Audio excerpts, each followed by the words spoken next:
Big Boss Marathi winner Shiv Thackeray अडकला लग्नबंधनात. आपल्या खास दिवसाची झलक त्याने फॅन्स सोबत सोशल मीडियावर शेअर केली आहे. तर नुकतंच सकाळ सकाळी शिव ठाकरेने आपल्या फॅन्सला एक आनंदाचा असा धक्का दिला आहे.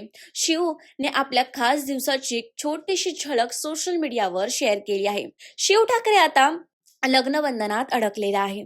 त्याने आपल्या नवरीचं म्हणजे त्याच्या अर्धांगिनीचं फेस रिव्हील नाही केलं आहे आणि कॅप्शन सुद्धा दिलं आहे फायनली. टेलिव्हिजन मधल्या खूप साऱ्या फ्रेंड्सने आणि ऍक्टर्सने शिवला कॉंग्रॅच्युलेशन्सचे असे मेसेज सुद्धा केले आहेत.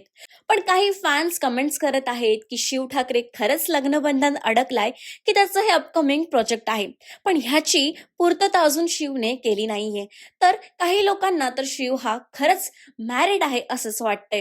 शिव ठाकरेच्या कामाबद्दल बोलायचं झालं तर मराठी बिग बॉस जिंकल्यानंतर शिव ठाकरे हा बिग बॉस 16 मध्ये सुद्धा गेला होता आणि तिकडनं त्याने नुकतंच महाराष्ट्राचं नाही तर पूर्ण भारताचं जग जिंकलं आहे. तर तुम्हाला या बातमीबद्दल काय वाटतं की शिव खरंच लग्नबंधनात अडकलाय की त्याचं हे काहीतरी अपकमिंग प्रोजेक्ट आहे? हे आम्हाला कमेंट्स करून नक्की सांगा आणि अशाच नवनवीन अपडेटसाठी डेली रिपोर्टर मराठीला सबस्क्राईब करायला विसरू नका.